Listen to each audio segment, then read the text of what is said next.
Merci infiniment de nous rejoindre sur votre télévision Malaika. Bon matin, votre module d'information générale, votre magazine d'information générale et divertissement, de découverte. Nous sommes ensemble et nous vous accompagnons durant cet avant-midi. Alice Estelle, nous allons devoir accueillir un invité de marque. On va se lever puisqu'on est toujours très accueillant, n'est-ce pas? Bien sûr, bon matin. Ce plateau est accueillant. Et en plus, c'est un diplomate que nous recevons ce matin, mesdames et messieurs. Il s'agit de l'ambassadeur de la République du Rwanda. Il s'agit de monsieur Vincent Karega qui s'avance. Bienvenue, monsieur l'ambassadeur. Merci. Bon matin à vous. Bon matin à vous. Merci. Installez-vous. Prenez place, s'il vous plaît. Merci. Bienvenue à Lubumbashi. Merci beaucoup. Et nous sommes très heureux d'être avec vous puisque vous nous accordez de votre précieux temps. Vous êtes arrivé à Lubumbashi déjà hier, un peu tard dans la soirée. Ouais. Bon, on estime que vous avez eu un très bon repos, la ville accueillante, la ville de Lubumbashi, monsieur l'ambassadeur. Oui, c'est un plaisir, c'est ma ville de jeunesse et tout. Ah oui. Ouais. Et donc vous êtes chez vous à la maison? Je suis vraiment à la maison et je le sens. Ah d'accord. Ouais. Qu'est-ce que vous avez envie de dire à ceux qui pensent, qui doutent encore un peu que vous n'êtes pas de la maison? Peut-être une salutation au Jamboyeno, moi beauté. Ça c'est la preuve irréfutable. Irréfutable. Voilà, donc pour vous présenter, nous allons devoir proposer à nos téléspectateurs un portrait de vous que nous avons pu réaliser avec tous les contours des indiscrétions peut-être aussi. Pas de souci, oui. Voilà, pour que les gens sachent de qui il est question ce matin sur notre plateau de Bon Matin. On regarde le portrait et puis nous revenons juste après pour notre entretien. Vincent Karega, ambassadeur rwandais en RDC. Il est né en 1963 à Walikale dans la province du Nord Kivu, à l'est de la République démocratique du Congo.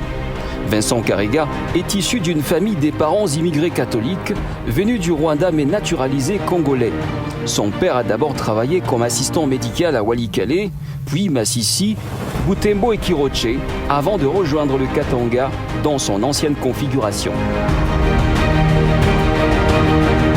Lorsque son père quitte le Nord Kivu pour aller travailler dans les mines de la société minière Sodimiko devenue plus tard Sodimisa, plus précisément à Musoshi, Kisenda et Kasumbalesa, à la frontière avec la Zambie, le petit Vincent n'a que 9 ans. Après avoir effectué ses études primaires et secondaires dans la province du Grand Katanga à Kafugu à l'école des Salésiens de Don Bosco, Vincent Karega va pouvoir intégrer l'université de Lubumbashi pour y sortir avec un diplôme en sciences politiques et administratives. Cet intellectuel touche à tout ne s'empêche pas d'accumuler les diplômes. Maîtrise en management public à l'université de Maastricht des Pays-Bas, formation et stage à court terme en planification stratégique, leadership économique public, commerce et développement à Harvard aux États-Unis. En 1995, alors père de 2 filles, Vincent Karega va rejoindre la Révolution à partir de l'Afrique du Sud où il habitait comme Zaïrois. Après les événements des tristes mémoires, pour ne pas parler du génocide, ce fut donc le début d'une belle carrière au pays de ses origines, dans l'administration publique. Il passe tour à tour secrétaire général et directeur national. Mais au gouvernement, il passe vice-ministre, ensuite ministre et bien d'autres postes de responsabilité au Rwanda. Juin 2019, le président rwandais Paul Kagame va nommer Vincent Karega ambassadeur en RDC après avoir exercé auparavant les fonctions d'ambassadeur du Rwanda en République sud-africaine. Âgé de 58 ans, l'ambassadeur extraordinaire et plénipotentiaire de la République du Rwanda se sent donc chez lui à la maison pour avoir passé plusieurs années en RDC. L'homme est fier d'assurer l'engagement mutuel des 2 pays pour des relations bilatérales exemplaires et rentables à tous les niveaux. Je serai le dernier Rwandais à saboter mon Congo natal et son credo.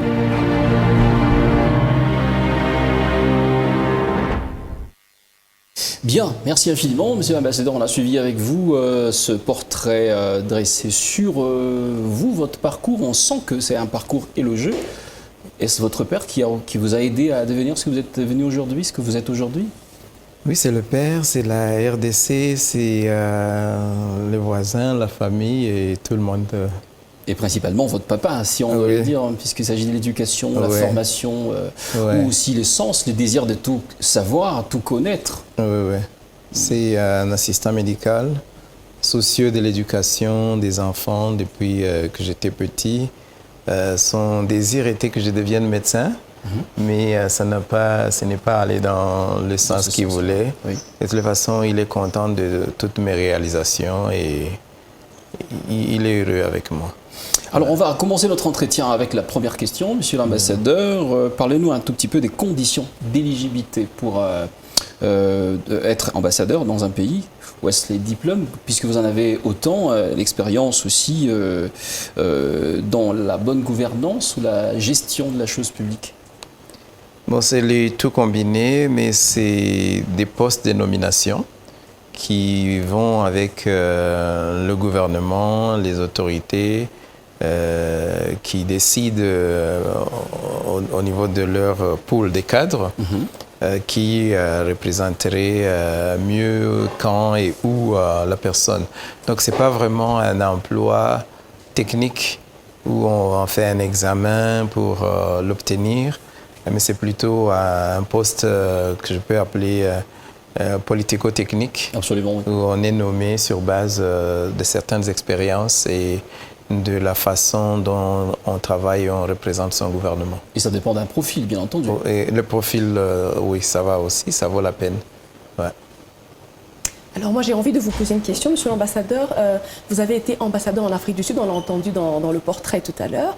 Est-ce que c'était votre premier poste en tant qu'ambassadeur? Oui, parce que de tout le temps, comme le disait le portrait, j'ai été à des postes techniques, directeur, secrétaire général, et à des postes politiques, vice-ministre et ministre, au commerce, mines et environnement, et puis aux infrastructures. L'Afrique du Sud, c'était effectivement ma première expérience diplomatique hors pays. Très bien. Parce qu'en tant que ministre, on fait aussi de la diplomatie, il y a des relations, mais on le fait à partir du siège ou de la capitale. Et pendant combien d'années vous êtes resté ambassadeur en Afrique du Sud? 8 ans et demi. 8 ans et demi. Ah ben c'est énorme quand même. Ouais. Alors puisque vous avez passé beaucoup de temps en Afrique du Sud, quel est le souvenir que vous gardez de cette nation qui vous a la nation accueilli? arc-en-ciel comme on l'appelle, Bien the sûr. Rainbow Nation. Oui, Voilà. c'est vraiment un pays spécial, un résumé du monde en termes des races, des cultures, et un pays riche en histoire de libération contre l'apartheid. Et le dernier grand à rejoindre le continent pour que nous parlions d'une Afrique indépendante, le pays de Mandela, et il y a beaucoup de choses. Et c'est un pays beau, touristique et multiculturel. Ouais. Des mauvais souvenirs également. C'est une expérience en tant qu'ambassadeur? J'ai de la peine dans ma vie à voir du mauvais. J'essaie de tirer le maximum du bien partout où je suis. Je prends la vie du bon côté et personnellement, je n'ai rencontré aucune déception choquante, à part quelques hicks du quotidien, mais rien vraiment de moche à souligner. Alors, pour parler justement un peu, pour emprunter votre expression, les hicks du quotidien, avez-vous eu de démêlés politiques ou avec la justice ou des contentieux judiciaires avec la justice sud-africaine pendant votre séjour en Afrique du Sud, avant justement de céder votre fauteuil à l'actuel ambassadeur, puisqu'il apparaîtrait que votre nom s'est cité dans plusieurs affaires de tueries ou liées à l'achèvement de certains opposants hostiles au régime Kagame. Il y a eu effectivement des situations diplomatiques entre nos deux pays. Absolument. Mais par rapport à moi personnellement, je n'ai jamais eu un contentieux judiciaire, ni un problème à titre personnel. Mais j'ai représenté un pays qui, à un moment, a eu des contradictions ou de points de divergence dans la diplomatie avec la République sud-africaine. Et en même temps, j'ai participé au processus de normalisation qui s'améliore et qui va à bon train. Ouais. Et donc les relations sont restées actuellement au beau fixe? Elles sont au beau fixe et elles s'améliorent davantage. Même durant mon passage en Afrique du Sud, Il y a eu beaucoup d'investissements sud-africains au Rwanda. Il y a eu donc ces opportunités-là, cette coopération économique. Et aujourd'hui, au niveau continental, nous collaborons très bien avec l'Afrique du Sud, que ce soit dans la lutte contre la Covid, que ce soit dans tous les agendas au niveau de l'Union africaine. Donc, c'est un allié, un pays partenaire de taille. Ouais. Très bien. Alors moi j'ai une question aussi. Alors j'aimerais parler du climat diplomatique qui caractérise le Rwanda et la RDC aujourd'hui. Comment qualifierez-vous ce climat et surtout après la rencontre des deux chefs d'État au mois de juin cette année? Oui. Oui. C'est un climat aussi au beau fixe. Il y a une forte volonté politique de part et d'autre. Il y a une forte compréhension du panafricanisme, en commençant par les voisinages. Et bien sûr, nous avons eu des moments de turbulence avec la RDC. Et aujourd'hui, nous sommes fiers, sans médiation étrangère, que nous soyons responsables et à mesure de raviver nos relations historiques.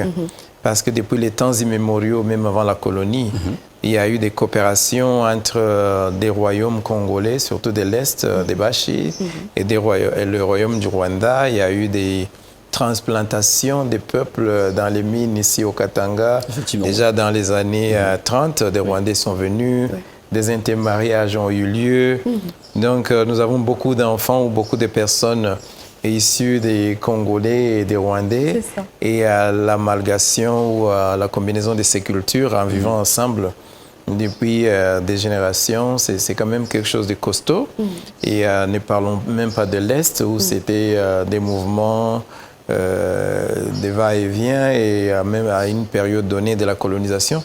Nous étions tous Congo, Belge, Rwanda, Burundi, où les gens étaient mutés, déplacés dans les mêmes espaces.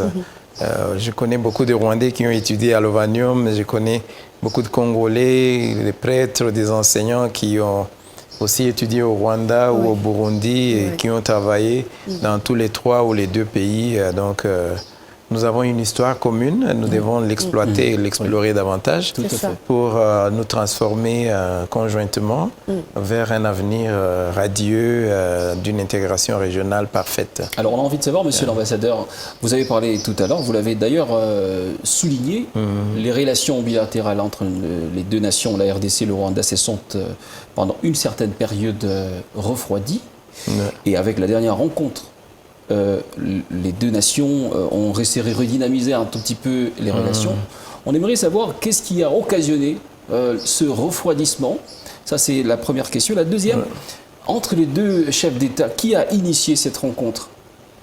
Bon, le refroidissement, c'est une très longue histoire qui est liée à notre histoire, la mauvaise histoire de 1994, où ceux qui ont commis le génocide au Rwanda se sont faufilés en RDC et le Zaïre à l'époque leur a donné une grande hospitalité et en fin de compte ils se sont réorganisés et reconstitués une grande menace contre le Rwanda et le Rwanda était obligé pour se défendre et défendre ses frontières à s'allier avec le mouvement de libération AFDL qui a renversé le pouvoir ou le régime de Mobutu.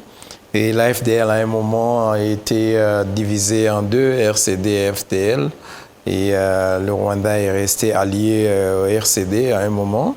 Donc, il y a eu des factions, il y a eu des non-accords politiques, il y a eu le manque de confiance mutuelle où le Rwanda pressentait le danger venir de la RDC ou la RDC et sentait que l'affiliation ou l'association du Rwanda avec certains mouvements de rebelles de la RDC n'était pas convivial ou approprié. Mais nous avons dépassé ce stade. Il y a eu beaucoup de dialogues auxquels nous avons même participé, le dialogue de Sun City, effectivement, pour reconstituer un Congo uni et unique. Nous sommes aussi partie prenante d'un Congo prospère, parce que la prospérité du Congo contribuera énormément à celle des voisins, en premier lieu, et du continent. de par votre positionnement géographique et votre espace et vos ressources humaines et naturelles. Ouais. Alors, Monsieur l'ambassadeur, qu'est-ce que vous pouvez nous dire sur les accords qui ont été signés entre nos deux pays, notamment ceux sur la protection et la promotion des investissements? Que pouvez-vous nous dire là-dessus? Oui, c'est des accords en politique de protection mutuelle des investissements, c'est-à-dire les Congolais sont très invités à investir au Rwanda et la loi les protégera. Les Rwandais sont aussi invités à investir au Congo et les deux sont invités à travailler conjointement pour explorer et exploiter les opportunités de part et d'autre de la frontière, créer des emplois, créer des richesses et transformer notre région. Et cet instrument, c'est un instrument légal qui encourage, favorise et protège légalement ceux qui vont s'engager dans cette aventure d'investissement. Ouais. Et notre accord, c'était la non-double taxation. Donc, des investissements qui sont à cheval ne doivent pas être double taxés par les deux nations. Et en même temps, la lutte contre la fraude. Comme on a des frontières, il y a toujours eu des fraudes transfrontalières. Nous n'aimons pas la fraude, vous n'aimez pas la fraude. Elle fait des évasions fiscales non nécessaires. Et elle fait perdre aux deux nations les statistiques économiques concrètes. Donc, dans l'accord, nous allons aussi travailler des communs accords avec nos institutions, la DGDA, et Rwanda Revenue Authority, l'immigration et tout ça, pour mettre plus d'ordre dans le commerce transfrontalier. Alors, monsieur l'ambassadeur, vous le savez, depuis plus de 2 décennies déjà, la partie est de la RDC est en proie au groupe rebelle, vous l'avez mentionné tout à l'heure. Ce qu'on aimerait savoir, que fait le Rwanda, votre pays, pour pouvoir éradiquer carrément cette insécurité perpétuelle ou une guerre asymétrique qui n'est pas prête peut-être à s'arrêter aujourd'hui. D'autant plus que nous savons que nous partageons une frontière naturelle. Selon les rapports de la MONUSCO, il y a plus de 122 milices qui troublent l'ordre à l'Est et parmi lesquels il y a 2 ou 3 mouvements qui aimeraient troubler l'ordre au Rwanda, mais en provenance de la RDC. Et en même temps, là où ils font aussi partie de ces troubles faits en RDC. Donc nous travaillons avec la RDC, surtout sur le plan renseignement. Tout ce que nous savons de ces groupes qui nous concernent le plus, nous partageons avec la RDC et cela a permis, depuis les 2 années passées, au FARDC de faire un travail de taille, de les fragiliser vraiment au point que nous ne sentons plus une grande menace de ces groupes-là. Mais il est aussi important que la RDC devienne pacifiée et stable. La République a engagé l'état de siège à Ituri et au Nord Kivu. C'est un travail pas facile parce que c'est des milices ou des groupes qui sont là. C'est devenu un mode operandi et 2 fois avec la complicité des populations et même de certaines institutions. Donc déraciner cette façon de faire et installer une nouvelle façon, ça demande beaucoup d'efforts. Au niveau de la RDC, mais tout ce que le Rwanda pourra faire, que ce soit dans le renseignement, que ce soit dans les opérations militaires conjointes si nécessaire, on ne manquera pas, et que ce soit même dans l'échange d'expériences, parce que tous ces démobilisés, au cas arrêté, ils devraient aller dans des programmes d'entrepreneuriat, des programmes. Et nous avons eu une expérience de démobilisation des FDLR, des anciens forces armées depuis 20 ans, et qui ont changé des milices ou des rebelles en entrepreneurs. Donc, c'est des espaces ou des échanges qu'on peut communiquer à la RDC. Nous avons aussi toute une expérience d'un pays longtemps en conflit, des communautés sur base tribale qui s'est réconcilier et réunir.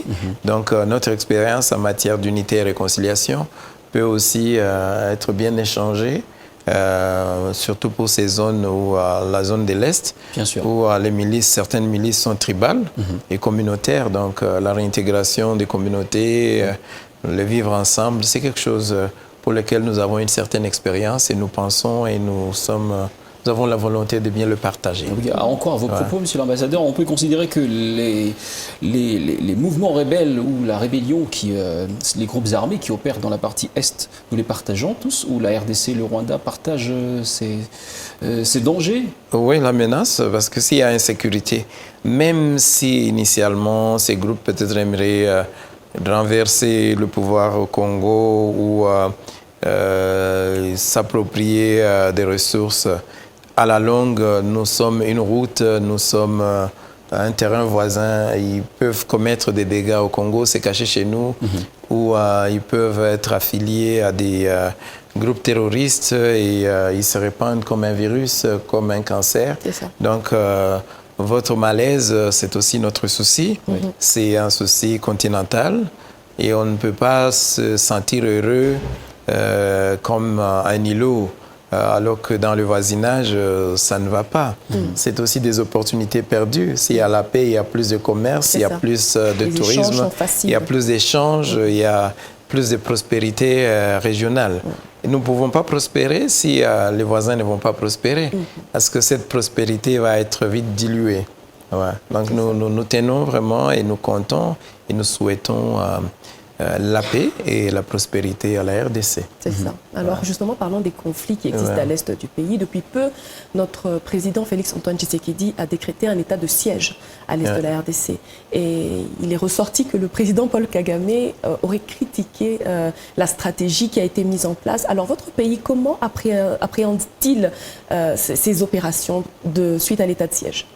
Je crois que c'était une mauvaise interprétation. Il a dit qu'il soutenait l'état de siège, mais que l'état de siège en lui-même ne suffisait pas. La RDC aussi reconnaît la même chose. Et pour preuve, elle a mis en place un mouvement DDR, donc démobilisation. C'est pour dire, on a beau démilitariser ces gens, mais après, s'ils se nourrissaient avec le fusil, maintenant ils vont se nourrir avec quoi? Et il partageait plus l'expérience, mais il ne se moquait pas du voisin. Et il disait, nous avons eu pratiquement la même chose, mais il ne suffisait pas seulement d'arracher l'arme ou de stopper les hostilités, mais encore faut-il faire quelque chose de plus costaud, les intégrer dans la société économique, restaurer leur confiance. Et là où ils ont opéré, ils ont sans doute des conflits avec les communautés. Alors comment seront-ils acceptés? La justice devra s'appliquer sur certains et tout ça. Donc, tout ce qu'il voulait insinuer, peut-être qu'il a été mal traduit, il parle anglais, ici on parle français, c'était la complexité. Comme pour dire, nous y avons été, nous savons que ce n'est pas une baguette magique qui résout un tel problème, mais il est très en solidarité, il est un allié sur qui le président Tshisekedi, sur qui la RDC peut compter. Ce n'est pas un ennemi. Alors en parlant un peu de l'économie, en 2017, on a la chance de vous avoir, monsieur l'ambassadeur. Permettez-nous de vous poser un certain nombre de questions. Toutes les questions que vous voulez. La compagnie AB Minerals avait donc annoncé l'ouverture de la première usine de traitement de coltan en Afrique, et c'est au Rwanda. Alors, et justement par cette occasion, en 2017, le Rwanda s'est hissé en tête comme premier producteur ou exportateur plutôt, du coltan au niveau mondial. Est-ce grâce aux réserves de Kivu? C'est plutôt en 2014 que nous étions premiers exportateurs. On m'a toujours posé cette question. Exportateur ne signifie pas producteur. Et exportateur, nous exportons effectivement le coltan rwandais et nous réexportons le coltan congolais. Obtenu et acheté légalement. C'est une pratique commerciale normale. S'il y a de la fraude au niveau de fournisseurs congolais, ce n'est pas une bonne chose. C'est ça que nous voulons combattre dans l'accord que nous avons signé où nous voulons du commerce propre. C'est bénéfique pour le Rwanda, c'est bénéfique pour la RDC. Mais quant à avoir une usine de traitement de coltan ou de raffinerie d'or, sans que peut-être suffisamment nous avons ces ressources, mais elles ne sont pas aussi nombreuses qu'il y en a ou importantes au Congo, comme en RDC, comme en Centrafrique, comme au Botswana ou en Namibie. Des fois, pourquoi nous disons que ce n'est pas assez? Est-ce que nous avons fait assez de géologie parce que nous occupons le même sol, le même espace géologique. Nous continuons aussi le travail de fond de géologie. Sans doute que tous les minerais qu'il y a ici, surtout la partie est, se retrouvent en Ouganda, au Kenya, en Tanzanie, au Rwanda et au Burundi. Mais le travail ensemble dans la raffinerie, s'il y a transparence et que nous achetons du brut quand il y a du brut, cela n'empêche pas non plus à la RDC de raffiner ce qui peut raffiner, ou de raffiner ensemble, ou de travailler ensemble. Là, nous sommes vraiment ouverts et ce n'est pas une stratégie pour faciliter ou favoriser un pillage donné. Nous voulons vraiment des minerais qui ont été exploités légalement, qui ont toute la documentation légale que nous pouvons traiter. Nous voulons aussi que l'expérience de longue date de la RDC d'exploitation des mines et des géologies soit importée au Rwanda, que vos géologues, que vos experts, que vos investisseurs viennent aussi travailler au Rwanda pour explorer davantage. D'ailleurs, nous avons quelques Congolais qui investissent dans les domaines miniers. Les spécialistes d'améthyste au Rwanda, c'est un Congolais, sino-congolais, parce qu'il a aussi la nationalité chinoise. Monsieur Tchenke, du Katanga par ailleurs. Bien sûr. Alors peut-on dire aujourd'hui que la RDC représente une opportunité d'affaires pour les autres nations africaines et notamment pour le Rwanda? Qu'en pensez-vous? Pour le monde, vous devez le savoir, vous devez en être fier et vous devez travailler pour cela. Faciliter que des investissements viennent et vous assurer qu'elles créent l'emploi, qu'elles créent la fiscalité, qu'elles apportent la technologie. Donc le Rwanda voudrait aussi saisir les multiples opportunités d'affaires en RDC et le Rwanda ouvre aussi ces multiples opportunités. Nous avons aussi beaucoup d'opportunités et nous avons une bonne réponse des Congolais, que ce soit dans l'immobilier, dans le numérique, dans le tourisme et dans les mines, comme je l'ai dit, dans l'agro-industrie. Et nous sommes aussi à cheval sur plusieurs routes d'exportation et d'importation, donc vers Mombasa au Kenya et vers Dar es Salaam en Tanzanie. Donc c'est un carrefour intéressant, surtout pour la partie enclavée de la RDC qui est l'Est. Donc c'est du gagnant-gagnant. Et c'est véritablement du gagnant-gagnant lorsqu'on parle des investisseurs qui viennent chez nous et d'autres qui, et vice-versa, dans le domaine de l'industrie par exemple, et dans d'autres domaines bien entendu. C'est gagnant-gagnant, mais ça pouvait être plus. On n'a pas encore fait le maximum, on est pratiquement à des débuts et nous espérons qu'il y aura beaucoup à faire ensemble. Nous avons une bonne expérience des investissements africains qui sont venus chez nous. Nous avons des Nigérians chez nous, des Kenyans, et le rapport a été très apprécié, très grandiose en termes de création d'emplois dans les banques, dans différents secteurs touristiques et tout. Les Sud-Africains, comme j'en parlais. Donc si nous avons des Congolais, ça nous fera aussi plaisir. Si les Congolais ouvrent aussi l'espace pour l'investissement, nous voyons des Chinois, nous voyons des Américains, nous voyons des Européens et d'autres Africains aussi. J'ai vu sur l'avion l'ambassadeur kenyan. Sans doute que tout le monde est aussi intéressé par le Congo. C'est à vous d'améliorer votre climat d'affaires, le code d'investissement et vous assurer aussi que c'est des investissements qui rapportent à la RDC, que ce ne sont pas des investissements qui prennent seulement. Et nous, dans notre façon de voir les choses, c'est ainsi que nous entrevoyons. Par contre, notre vision, c'est d'avoir plutôt des joint ventures. Absolument. La joint venture, je ne sais pas si ça se dit en français. Bien sûr, ça se dit aussi en anglais. Oui. Est-ce que vous avez envie de dire que le climat des affaires en RDC ne facilite pas tellement... Le climat actuel, on va dire. Le climat actuel, absolument. Si je dois être honnête en termes de classification, des indicateurs de la Banque mondiale, la RDC peut faire mieux. Mais je sais que le président Tshisekedi et son gouvernement en ont fait un cheval de bataille oui. Et que ça va beaucoup changer la donne. Parce que ce pays a beaucoup d'industries qui existaient avant, qui n'existent plus.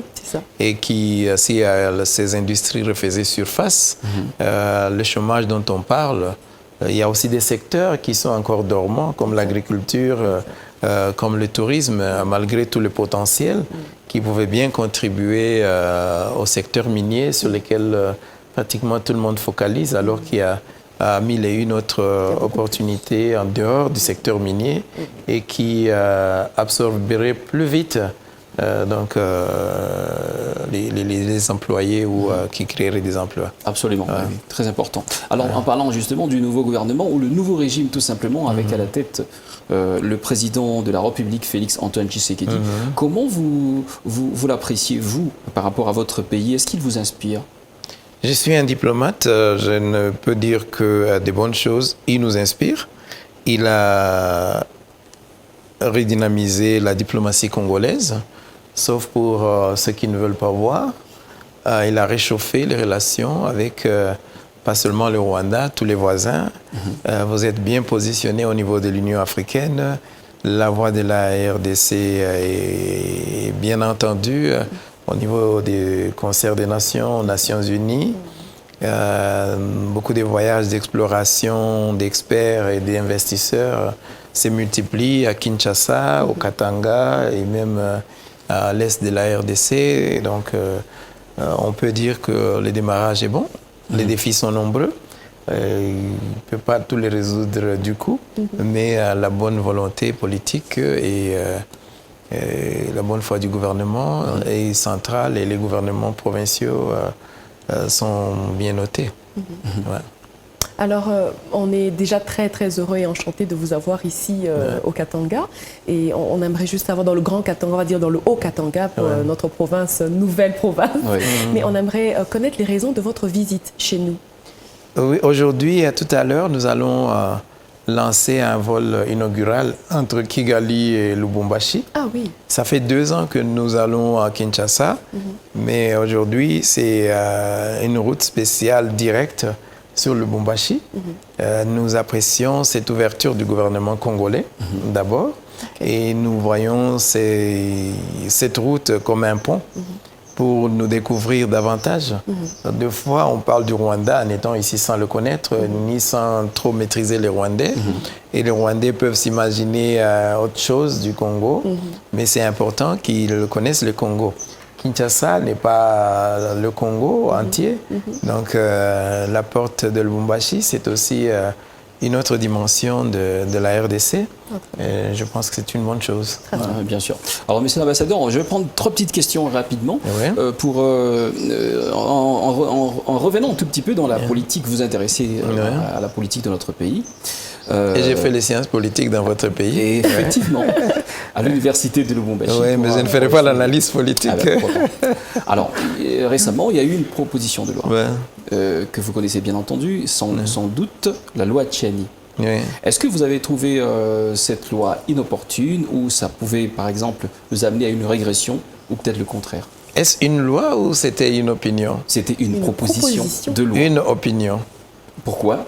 Parce que je ne l'ai pas entendu discuter au Parlement congolais. Ça a été mis sous étude de quelques députés. Oui, alors on laissera aux députés qui représentent le peuple congolais de voir l'opportunité.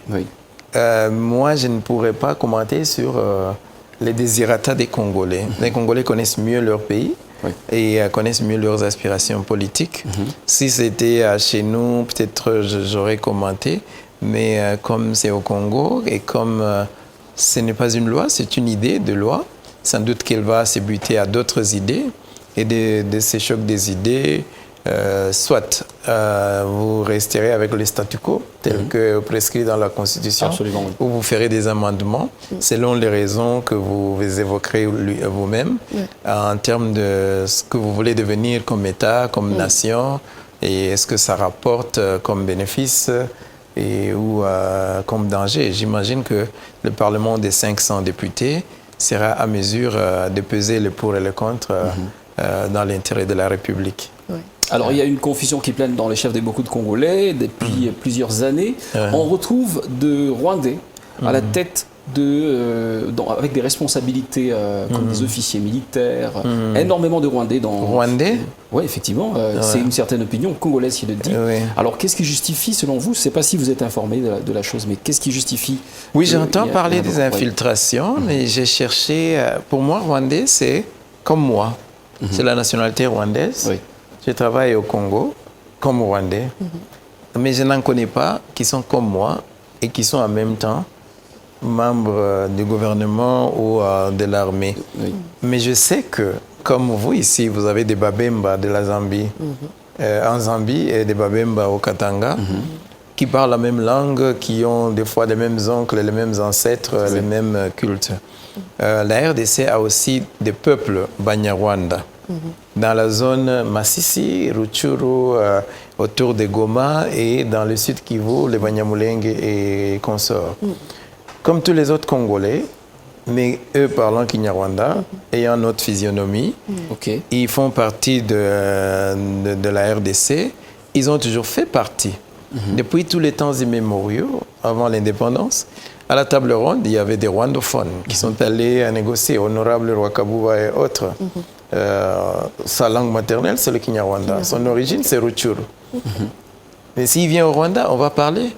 Et peut-être ses ancêtres, la moitié serait au Rwanda, d'autres au Congo. Nos frontières ne les avons pas décidées. Il y a les Banyamulenge, le Gisaro qui était au comité central à l'époque de Mobutu. Ils sont Banyamulenge, leur langue est à 90% notre langue, leur culture, leur physionomie, leur faciès. Mais les appeler Rwandais, c'est les discriminer injustement. Oui. Ils ne sont pas Rwandais.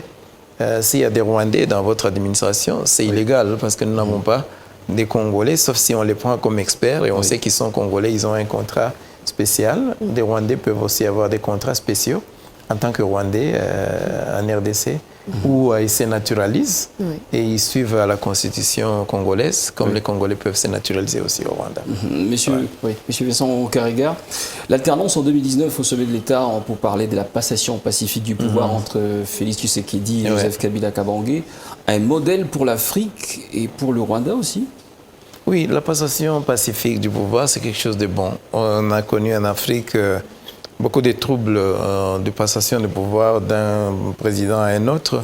Donc toute passation de pouvoir pacifique est une bonne chose. Nous avons aussi une histoire où chaque fois qu'un président rentrait à était mort pour une situation ou pour quelque chose de donné. Donc nous ne voulons pas que notre avenir, quand il y a départ d'un président, l'ancien soit menacé. Donc, ce n'est pas une mauvaise chose, et pour l'Afrique et pour le monde. Alors, on va terminer, monsieur l'ambassadeur. Est-ce qu'il vous arrive de nourrir un tout petit peu des ambitions, de revenir au Congo, recouvrir la nationalité congolaise et peut-être se lancer dans une nouvelle aventure politique? Bon, revenir au Congo, j'y suis, naturellement j'y suis. J'ai joui de la culture de l'environnement congolais tout en étant rwandais et en nourrissant mes sentiments publiquement d'affection pour le pays qui m'a élevé. Donc les ambitions politiques cachées, non. J'ai pris solennellement la nationalité d'origine et je travaille politiquement pour le Rwanda. Et je suis âgé, donc je vais vers la pension plutôt que vers des ambitions politiques et surtout pas à cheval. Peut-être au niveau international, je peux être un expert ou un conseiller, que ce soit au Rwanda ou en RDC ou ailleurs en Afrique ou au monde quand j'aurai pris ma retraite dans quelques années à venir. Oui, justement. Alors, on va finir par votre credo. Vous dites, je serai le dernier Congolais, ou plutôt le dernier Rwandais à saboter mon Congo natal. Qu'est-ce que ça veut dire? Oui, il y a eu tellement d'accusations, c'est manque de confiance, où les gens croient que quand un Rwandais, un ambassadeur vient ici, c'est pour infiltrer, c'est pour chercher le mal, c'est pour préparer une balkanisation dont on a toujours parlé, qui n'aura jamais lieu, qui ne sera jamais légale, qui n'est même pas ambitionnée. Et alors, j'ai été accusé d'espion, de tout ça.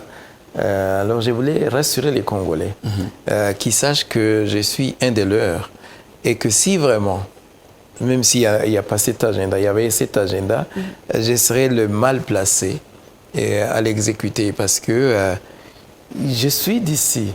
Je ne sais pas si vous comprenez ça. Nilikuwa nakula bukari ya Mukatanga. Donc, nikuye sasa ni alabishe masani. Hata mwei. Ce ne serait pas bien. Alors voilà, donc mais je pense que les Congolais maintenant, ça va, vous n'êtes plus... Oui, ça va. Ils sont habitués, ils me connaissent, ils savent que je les aime bien et ils m'expriment l'affection. Partout où je passe, je le sens, je le vis au quotidien. Donc vraiment, je ne me plains de rien. Voilà. On va finir par un mot en Kibemba. Vous allez remercier les téléspectateurs en Kibemba. Vous parlez aussi du Toi, Kibemba. toi, la sana. Toi, tu es là, Mkwai. Vas-y, donc. Et Mkwai. Je crois qu'il faut que j'aille rebrosser mon Kibemba moi aussi. Monsieur l'ambassadeur Vincent Karega, nous vous remercions infiniment pour le temps que vous nous avez accordé sur Malaika Télévision dans ce programme matinal, très suivi sur la ville et sur l'ensemble du territoire national. Ouais. Donc, encore un très bon séjour. Merci à beaucoup. Lubumbashi. Merci beaucoup. Jambo tena banduku ya Lubumbashi. Accent. Accent Tissana. On vous laisse partir, monsieur l'ambassadeur. Merci beaucoup pour votre visite. Merci. Pardon, quand même visite. Très bonne journée. Ouais, je vais vous D'accord. Merci.